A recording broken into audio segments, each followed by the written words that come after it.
Hello student, मैं Premlata from ASM public school. आज हम बसंत बाग ए के पाठ 6 पार नज़र के बारे में पढ़ेंगे। इस लेख के लेखक हैं जयंत विष्णु नरनीकर। बेटा, ये मराठी के लेखक थे। इन्होंने इस लेख को मराठी में लिखा था और मराठी से हिंदी में अनुवाद रेखा नल देशपांडे ने किया। इस लेख में लेखक ने मंगल ग्रह के एक काल्पनिक अर्थात कल्पित कल्पना परिस्थिति का वर्णन किया है। लेखक यह कल्पना करते हैं कि मंगल ग्रह में जनजीवन उपस्थित है और वहां पर जीवन के ऊपर प्रतिकूल परिस्थितियां होने से लोग जमीन के नीचे सुरंग बनाकर यंत्रों की सहायता से जीवित रहते हैं। कहानी का इस लेख का जो एक पात्र है छोटू, वो मंगल ग्रह का ही पात्र है और वह उस मंगल ग्रह पर जाना चाहता है। वो वहाँ किस प्रकार से पहुँचा, वहाँ उसने क्या जानकारी प्राप्त की, किससे की, इस लेख में हम पढ़ते हैं। चलिए लेट्स स्टार्ट। वह एक सुरंगनुमा रास्ता था।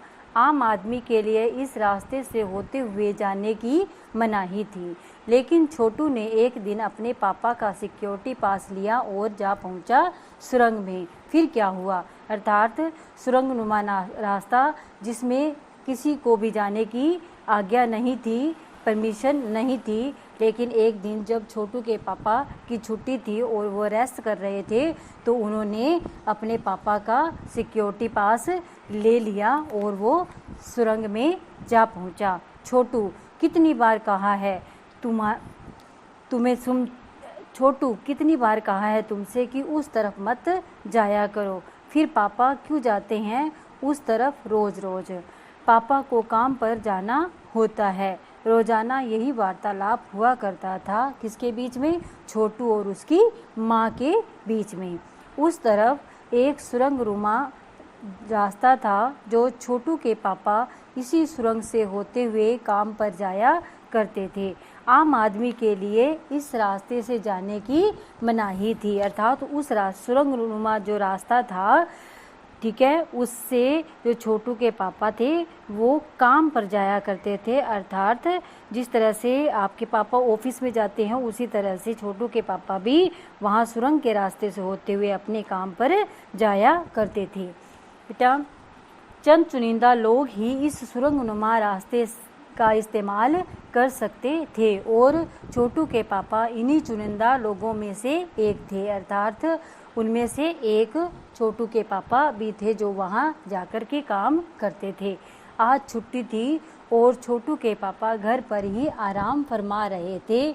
नज़र बचाकर चोरी छुपे छोटू ने पापा का सिक्योरिटी पास हथिया ही लिया और चल दिया सुरंग की तरफ। अर्थात पापा की छुट्टी थी, वो रेस्ट कर रहे थे और उसने नज़र बचा करके अर्थात धीरे से चुपके से उसके पापा का सिक्योरिटी पास ले लिया और सुरंग की तरफ अपनी जिज्ञासा को दूर करने के लिए चल दिया। वैसे तो उनकी पूरी कॉलोनी ही ज़मीन के नीचे बसी थी। यह जो सुरंगनुमा रास्ता था, अंदर दिए जल रहे थे और प्रवेश करने से पहले एक बंद दरवाजे का सामना करना पड़ता था। दरवाजे में एक खांचा बना हुआ था।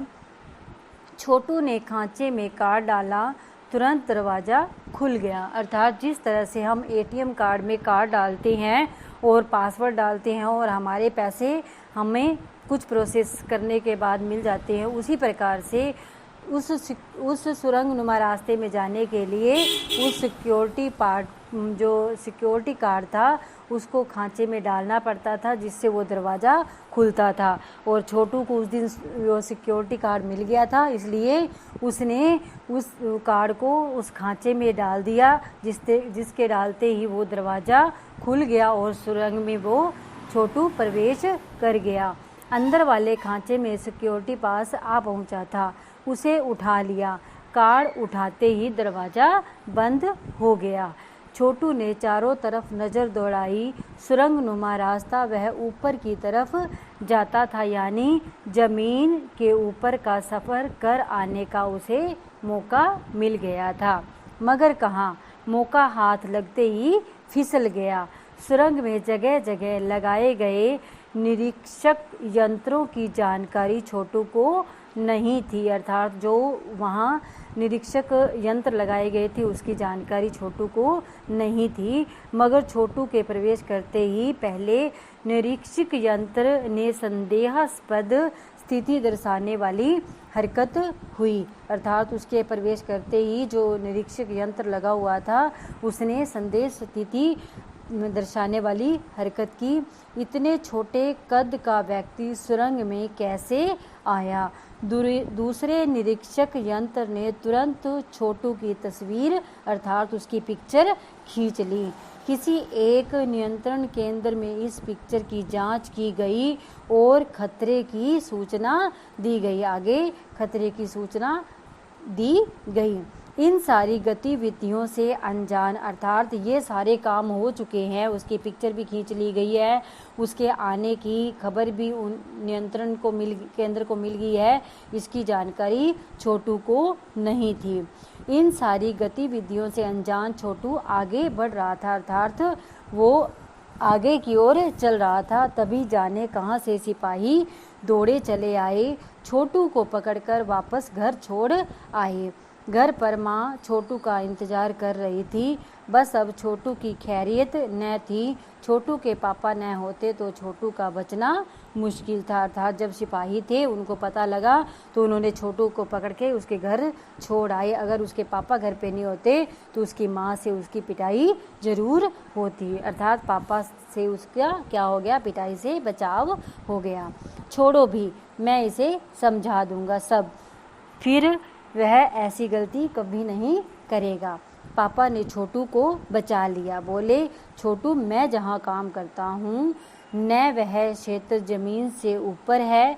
आम आदमी, अर्थात वो क्या कहता है कि जहाँ मैं काम करता हूँ वो क्षेत्र कहाँ से ऊपर है, जमीन से ऊपर की ओर है। आम आदमी वहाँ नहीं जा सकता। क्यों? क्योंकि वहाँ के माहौल में जी ही नहीं सकता। क्यों नहीं जी सकता? तो वो फिर जो छोटू है अपने पापा से सवाल करता है कि फिर आप कैसे जाते हो वहाँ, ठीक है?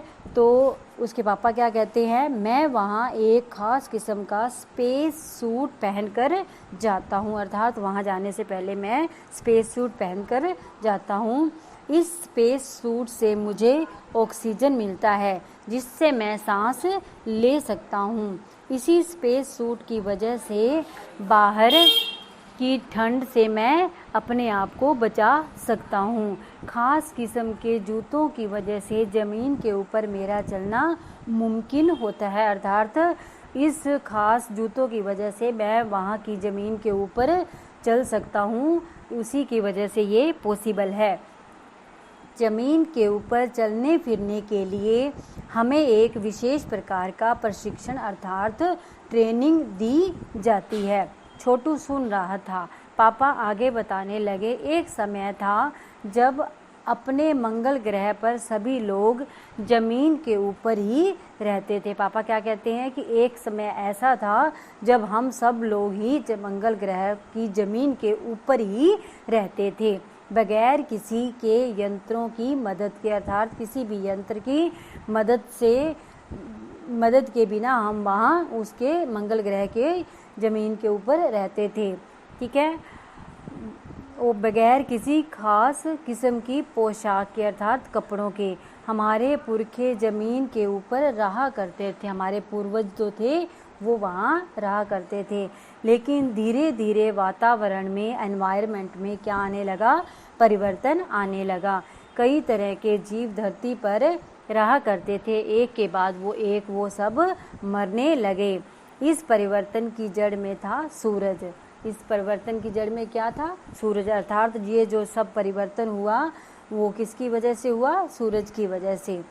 सूरज से हमें रोशनी मिलती है, उष्णता अर्थात गर्मी मिलती है।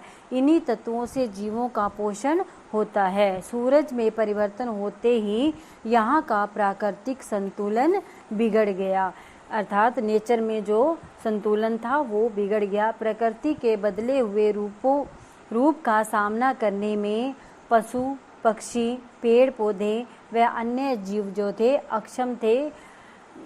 अक्षम साबित हुए, अर्थात वो उसका सामना नहीं कर पाए। केवल हमारे पूर्वज ने इस स्थिति का सामना किया, अर्थात उन्होंने अपने ज्ञान के बल पर ही इस परिस्थिति का सामना किया। अपने तकनीकी ज्ञान के आधार पर हमने ज़मीन के नीचे अपना घर बना लिया, अर्थात हमारे पास इतनी तकनीकी ज्ञान था, अर्थात टेक्नोलॉजिकल नॉलेज थी, उसी के आधार पर ही हमने अपना जो घर था वो उस ज़मीन के नीचे बना लिया। ज़मीन के ऊपर लगे विभिन्न यंत्रों के सहारे हम सूर्य शक्ति, सूर्य की रोशनी और गर्मी का इस्तेमाल करते आ रहे हैं, अर्थात इन यंत्रों के सहारे हम सूर्य की रोशनी ले रहे हैं, उसकी गर्मी ले रहे हैं और उसकी पावर ले रहे हैं। उन्हीं यंत्रों के सहारे हम यहाँ ज़मीन के नीचे जी रहे हैं। यंत्र सुचारू रूप से चलते रहें, इसके लिए बड़ी सतर्कता अर्थात सावधानी बरतनी पड़ती है। मुझ जैसे कुछ चुनिंदा लोग इन्हीं यंत्रों का ध्यान रखते हैं। बड़ा हो जाऊंगा तो मैं भी यही काम करूंगा, छोटू ने अपनी मंशा जाहिर की। मंशा अर्थात इच्छा अपने पापा के सामने जाहिर की, अर्थात प्रकट की। बिल्कुल, मगर उसके लिए खूब पढ़ना होगा। पापा ने क्या कहा कि हाँ, लेकिन उसके लिए आपको खूब पढ़ना होगा, पापा की बात सुननी होगी, माँ ने कहा। दूसरे दिन छोटू के पापा काम पर चले गए। देखा तो कंट्रोल रूम का वातावरण बदला बदला सा था। शिफ्ट ख़त्म कर घर जा रहे स्टाफ के प्रमुख, मतलब शिफ्टों में काम होता था, कुछ घंटों की शिफ्ट होती थी, और जब छोटू के पापा वहाँ पहुँचे तो जो वहाँ का जो माहौल था वो चेंज था, बदला बदला सा था। जो लोग शिफ्ट ख़त्म करके जा रहे थे घर पे, उनका जो प्रमुख था उसने टीवी स्क्रीन की तरफ इशारा किया। किसको? छोटू के पापा को। स्क्रीन पर एक बिंदु झलक रहा था, अर्थात एक डॉट दिखाई दे रहा था। वह बताने लगा, यहाँ कोई आसमान का तारा नहीं है, अर्थात यह कोई आसमान का तारा नहीं है। क्यों? किस लिए नहीं है?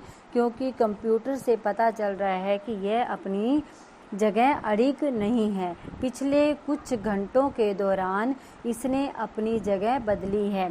कंप्यूटर के अनुसार यह हमारी धरती की तरफ बढ़ता चला आ रहा है, अर्थात आसमान का तारा इसलिए नहीं है क्योंकि जो तारा होता है, स्टार होते हैं, वो एक ही जगह पे अपना टिमटिमाते हैं, एक ही जगह पे रहते हैं। लेकिन ये जो डॉट है, ये जो बिंदु है, वो लगातार अपनी जगह से अगली जगह पर, नेक्स्ट जगह पर जा रहा है, अर्थात अपनी जगह बदल रहा है और हमारी धरती की तरफ वो बढ़ता हुआ चला आ रहा है।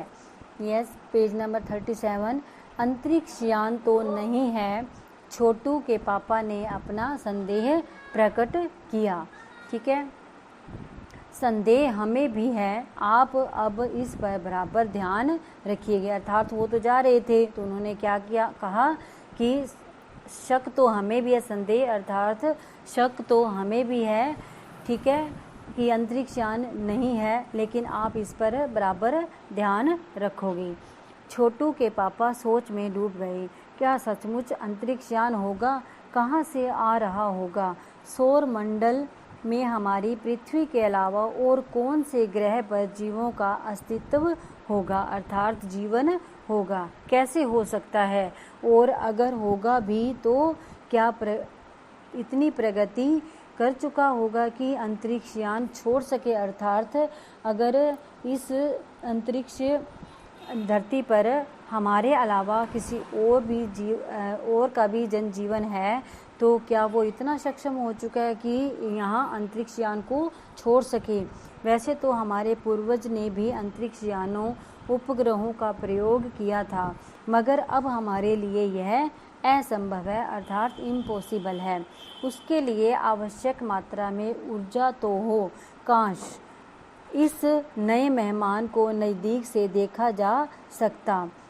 हाँ, अगर इसी तरफ आ रहा होगा तब तो यह संभव हो सकेगा। देखें, ये सब उसके छोटू के पापा सब सोच रहे थे कि क्या इसे देखना पॉसिबल होगा।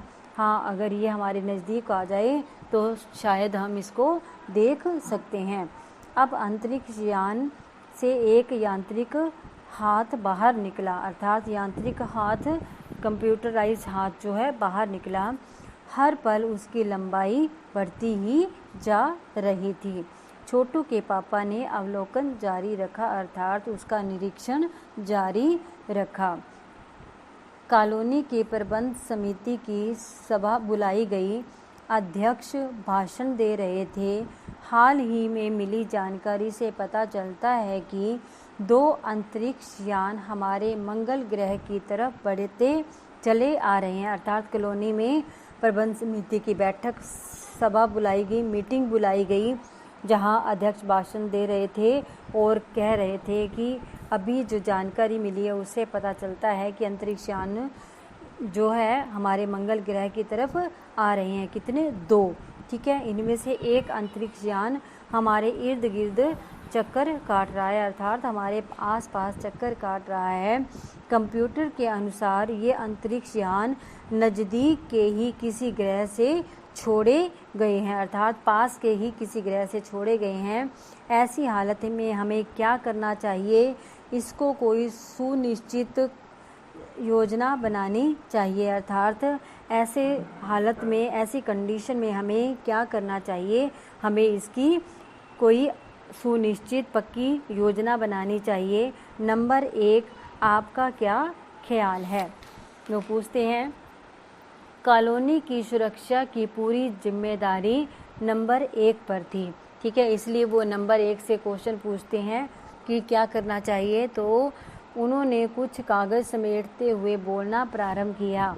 हम दोनों अंतरिक्ष यानों को जलाकर खाक कर देने की, अर्थात भस्म कर देने की, ख़त्म कर देने की क्षमता रखते हैं, मगर इससे हमें कोई जानकारी हासिल नहीं हो सकेगी। अंतरिक्ष यान बेकार कर ज़मीन पर उतरने को मजबूर कर देने वाले यंत्र हमारे पास नहीं है।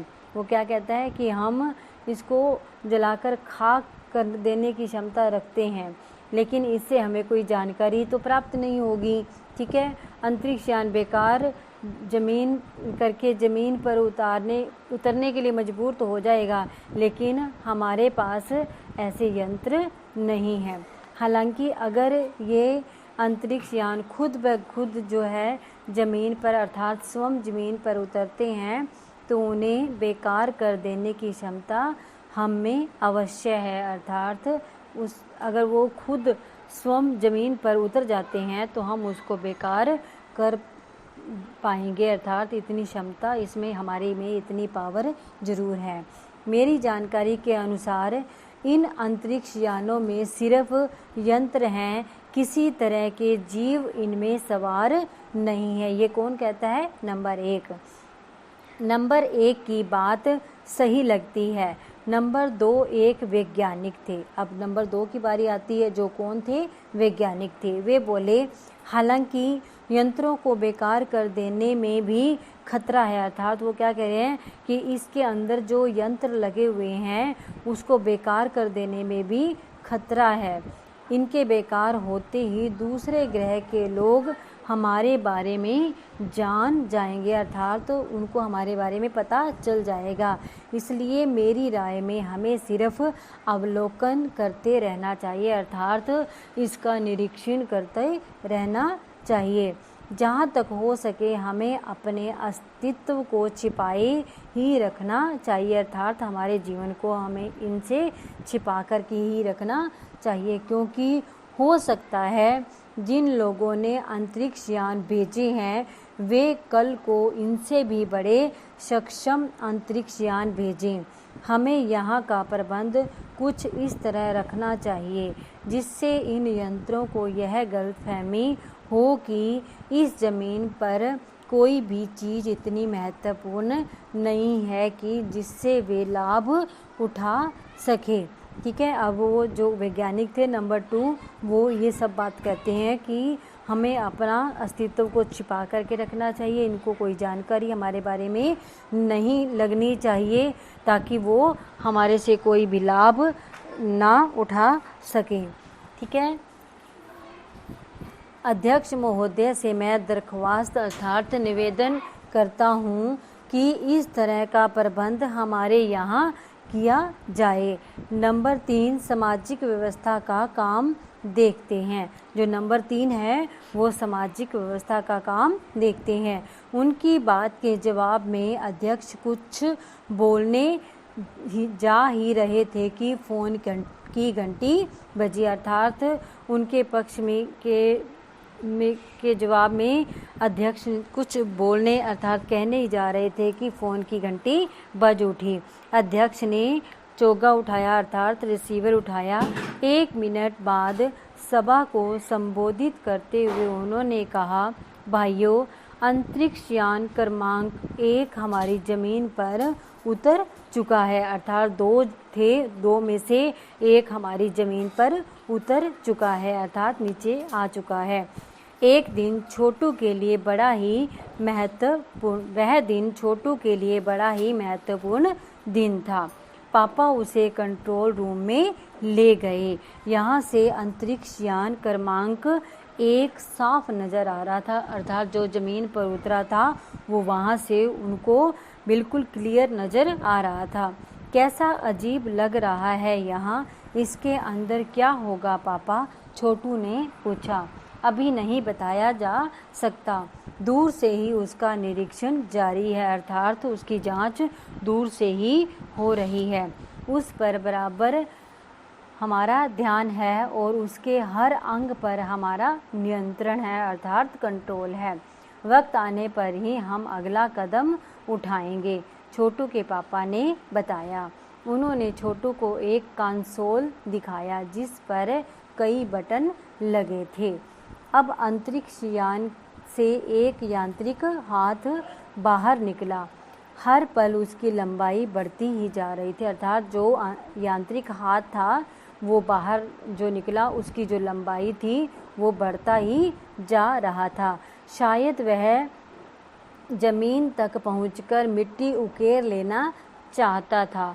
सब लोग स्क्रीन पर दिखाई दे रही अंतरिक्ष यान की इस हरकत को ध्यान से देख रहे थे, सिवा एक के, अर्थात एक व्यक्ति ऐसा था जो उस अंतरिक्ष यान पर की स्क्रीन पर उस अंतरिक्ष यान को नहीं देख रहा था, उसकी हरकत को नहीं देख रहा था। वो कौन था? छोटू। उसका ध्यान कहीं और ही था। छोटू का सारा ध्यान कंसोल पैनल पर था। ठीक है।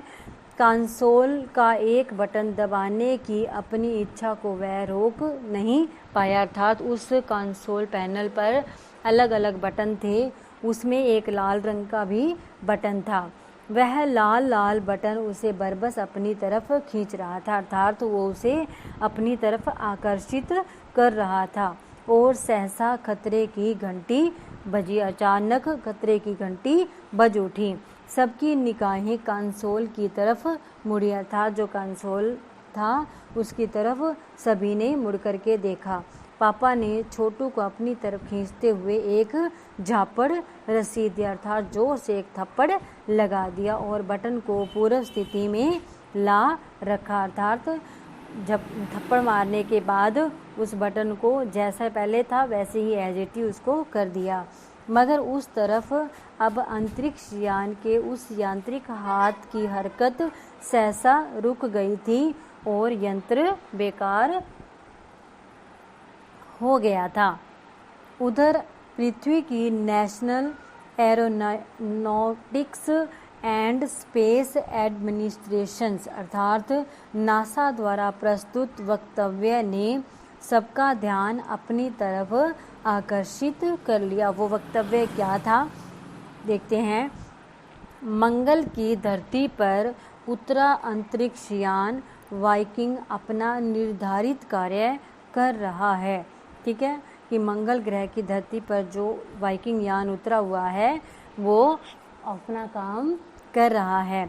हालांकि किसी अज्ञात कारणवश अंतरिक्ष यान का यांत्रिक हाथ बेकार हो गया।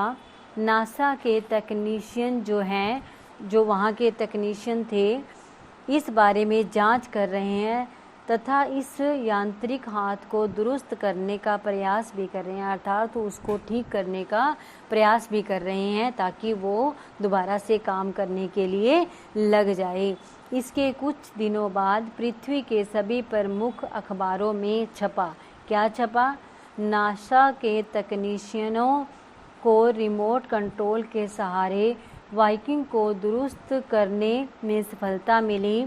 यांत्रिक हाथ ने अब मंगल की मिट्टी के विभिन्न नमूने इकट्ठे करने का काम आरंभ कर दिया। अर्थात जो यांत्रिक हाथ बाहर निकला था वो क्या करने के लिए निकला था? मंगल ग्रह की मिट्टी के नमूने इकट्ठे करने के लिए निकला था। और ख़राब होने के बाद जब नासा के तकनीशियन जो थे, ठीक है, इंजीनियर जो थे, उन्होंने उसको दुरुस्त कर दिया, अर्थात ठीक कर दिया। और ठीक करने के बाद वो जो मंगल ग्रह का जो यांत्रिक हाथ था, मंगल ग्रह की मिट्टी के नमूने इकट्ठे करने में सफल हो गया। पृथ्वी के वैज्ञानिक मंगल की इस मिट्टी का अध्ययन करने के लिए बड़े उत्सुक थे। उन्हें उम्मीद थी कि इस मिट्टी के अध्ययन से इस बात का पता लगाया जा सकेगा कि क्या मंगल ग्रह पर पृथ्वी की तरह ही जीव सृष्टि का अस्तित्व है। यह प्रश्न आज भी एक रहस्य है, अर्थात आज भी रिसर्च चल रही है कि क्या इस धरती की तरह ही मंगल ग्रह पर भी जीवन पॉसिबल है। धरती की तरह ही क्या मंगल ग्रह पर भी दुनिया बसाई जा सकती है। Thank you and have a nice day.